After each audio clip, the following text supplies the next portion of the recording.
Farmacia UCM, vamos a hacer el seminario 7, la pregunta número 1, que os la presento en la pantalla para que la veáis, os deis cuenta que tiene un montón de formulitas y de reactivos, y que esas formulitas y reactivos, como así no las podréis ver, os las he copiado en este papel. Os voy a hacer primero un esquema para que comprobéis que todas las reacciones que me piden que hagamos en este seminario son reacciones que las incluimos siempre en el esquema de alquenos, quitando una anecdótica, como es el acetato mercúrico del hidroborato de sodio y el etanol, que es una reacción rara y que no es frecuente ver en los ejercicios de examen. La primera reacción es con permanganato diluido frío en medio alcalino.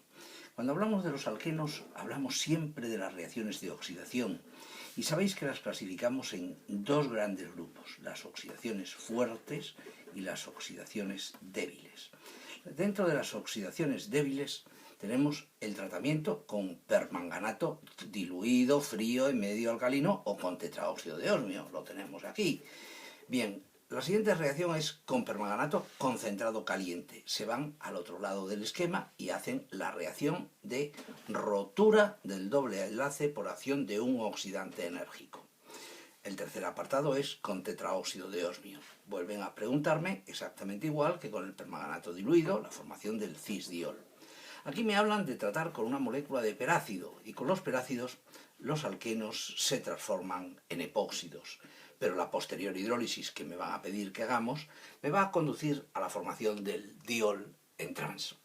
Luego tenemos la reacción de ozonolisis. Una de las ozonolisis, ya sabéis que es empleando zinc en ácido acético como sistema de protección. Es la que me han preguntado. Pasamos al siguiente ejercicio y es con ácido bromídrico. Con ácido bromídrico es uno de los prototipos de adición electrofílica formando mecanismos de carbocationes. Y luego tenemos el agua en medio ácido. Con agua en medio ácido es exactamente igual. Se forma un desarrollo carbocatiónico, lo único que conduce a la formación de la molécula de alcohol. Si nos vamos a la siguiente reacción es con hidrógeno platino. Bueno, con hidrógeno platino no lo incluyo en los esquemas normalmente porque es hidrogenar el doble enlace y por tanto conseguir una cadena saturada. Bien, continuamos con una molécula de alqueno, con ácido bromídrico, pero en presencia de peróxidos. Con bromídrico en presencia de peróxidos sabemos que es una reacción un poco rarita, la reacción de adición vía radicales libres, efecto Caras-Mayo, adición anti-Markovnikov. Aquí tenéis la reacción con acetato mercúrico, borhidruro de sodio, y han puesto etanol. Si hubieran puesto hidrólisis, hubiera sido una adición de agua mediante un mecanismo concertado. Nos encontramos la siguiente reacción, diborano y la posterior hidrólisis con pedróxido de hidrógeno alcalino. Eso sirve para obtener la molécula de alcohol, alcohol anti-Markovnikov. Y la última reacción muy curiosa es la formación del epóxido. Vamos a formar el epóxido. Pero fijaros que en el ejercicio me hablan de emplear el E-deceno, una cadena de 10 carbonos, para que os resulte fácil pintarla. Fijaros en la molécula de naftaleno. El naftaleno tiene 10 carbonos. Si vosotros le quitáis los dobles enlaces y además de los dobles enlaces le quitáis la conexión interna, pues resulta que se transforma en el decano, en la cadena de 10 carbonos. Si el doble enlace lo pinto aquí, observar que la isomería que tendría ese doble enlace sería la isomería Z. Pero en cambio, si lo pintas aquí, entonces el doble enlace presenta isomería de tipo E. Bien, es una curiosidad. Vamos a hacer rápidamente todos estos ejercicios y vamos a comentar alguna que otra curiosidad que pudieran presentar las reacciones. La primera es el tratamiento de esta molécula que a un lado del doble enlace tiene un metilo, al otro lado del doble enlace tiene un etilo. La tratan con permanganato diluido frío en medio alcalino, es con MnO4K, es la obtención del diol. Sabéis que el mecanismo es un mecanismo concertado y que me entrarán los dos OH por el mismo lado. Existe un 50% de expectativas de atacar por abajo, de atacar por arriba, por tanto, lo que os aparezca tiene que ser una mezcla racémica. El segundo apartado es la misma molécula, pero ahora empleando un oxidante enérgico como es el permanganato concentrado, caliente y en medio ácido.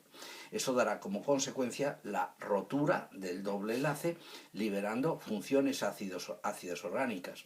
Como por aquí hay 2 carbonos, será el ácido acético, como por aquí hay 3 carbonos, será el ácido propanoico.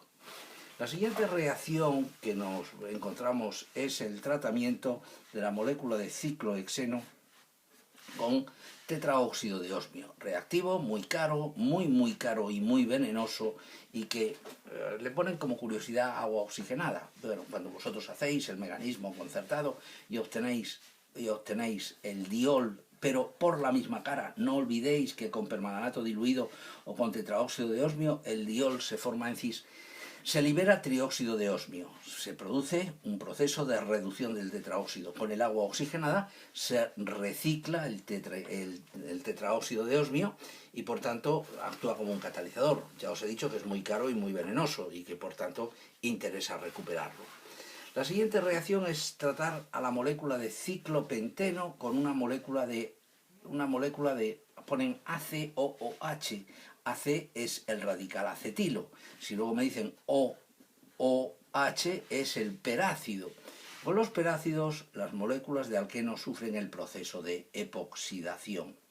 Y este epóxido, posteriormente, debajo de la flecha, me dicen que le haga una hidrólisis. La rotura de los epóxidos nos conduce a la formación del transdiol. Se forma el diol en trans. Luego tenemos la siguiente reacción. Una molécula de alqueno, que es el 1-buteno, lo tratan con 1 ozono, 2 zinc en ácido acético, reacción de ozonolisis. Uno de los tramos de las moléculas que se liberan es el propanal y el carbono de la punta es el formaldehído, se forma formaldehído, porque han empleado zinc acético, si no ya sabéis que continuaría el proceso oxidativo y lograríamos formar ácidos orgánicos. La siguiente molécula es el etilenciclopentano, una molécula de ciclopentano con un radical etilén a la que someten a la adición de ácido bromhídrico. Una adición iónica, sabéis que se forma primero el complejo pi, que evoluciona al desarrollo del carbocatión, en este caso un carbocatión terciario, y que a ese carbocatión le ataca el ion bromuro obteniendo el producto final. Bueno, este carbono no es esterocéntrico, por tanto no vamos a hablar de qué la isomería que tiene, pero bueno, ya sabéis que si hubiese un centro esterogénico, si hubiera generado un centro esterogénico, hubiera existido una posibilidad de atacar por arriba o de atacar por abajo y que por tanto hubiera sido una mezcla racémica. A la molécula de alqueno la tratan con agua en ácido sulfúrico. Bueno, una clarísima adición de agua a un doble enlace por un mecanismo de carbocationes formando el alcohol Markovnikov. La siguiente reacción es una molécula de ciclopenteno. Una molécula de ciclopenteno tiene aquí un agrupamiento metilo y aquí me pintan con este símbolo, con este símbolo como un muelle. Eso significa que ese centro esterogénico es indistintamente R o S, el que queráis, que es una mezcla racémica. Me hablan de tratarla con hidrógeno sobre platino. La hidrogenación es una reacción que se hace en cis. Si vosotros tenéis un doble enlace y se acopla sobre la superficie de un metal catalítico, como puede ser el óxido de platino, pues los hidrógenos entran por la misma cara en la zona del doble enlace. Por tanto, imaginaros que los dos hidrógenos han entrado por detrás, pues se formaría este compuesto. Bien, podría haber entrado por arriba, por supuesto. La siguiente reacción es la molécula de ciclohexeno que la hacen reaccionar con bromhídrico en presencia de peróxidos. Reacción de Caras-Mayo, adición anti-Markovnikov o adición radicálica. El mecanismo de la reacción lo explicamos pensando o dándonos cuenta que quien realmente inicia el ataque es el bromo radical y que se une al carbono menos sustituido por dejar formado el radical libre terciario, que es el más estable, que afectaría a otras moléculas de ácido bromhídrico y se quedaría con el hidrógeno por motivos de tipo espacial. La reacción con acetato mercúrico por hidruro de sodio es una reacción rarísima y no vale la pena porque no tiene la importancia que tiene, por ejemplo, tratar a la molécula de alqueno con la molécula de diborano y la posterior rotura con peróxido de hidrógeno alcalino. La reacción del diborano es un mecanismo concertado, un mecanismo donde todos los electrones se mueven simultáneamente y el producto obtenido se rompe por una hidrólisis en peróxido de hidrógeno, dando lugar al alcohol anti-Markovnikov. Bien, y la última reacción es la molécula esta de ceno con isomería de tipo E, me ponen que tenga la isomería de tipo E, lo que condiciona a que el doble enlace lo tengas que pintar en unos determinados puntos. Ahí estaría el doble enlace. Me dicen que lo trate con metacloroperbenzoico, con la molécula de benzoico, con un oxígeno de más, para que sea un ácido peroxiácido, que en meta tiene un átomo de cloro, el ácido metacloroperbenzoico. Sabemos que es la reacción de epoxidación y que el oxígeno entra por la misma cara. Bien, entra por la misma cara. Luego, cuando te cargues el epóxido, por ejemplo, por una hidrólisis, entonces es cuando se hace en trans. Pero la epoxidación entra un solo átomo y un solo átomo no puede entrar por dos sitios distintos. Se forma el epóxido que podríais tener la curiosidad de analizar A, B, C, un momento, estoy yo entrando en sospechas. Esta molécula ABC tiene aquí isomería de tipo R, ABC tiene isomería de tipo S, me lo han pintado de RR, SS, es una mezcla racémica de los dos enantiómeros. Y este fue el problema número 1 del seminario 7, que es un poco petardo.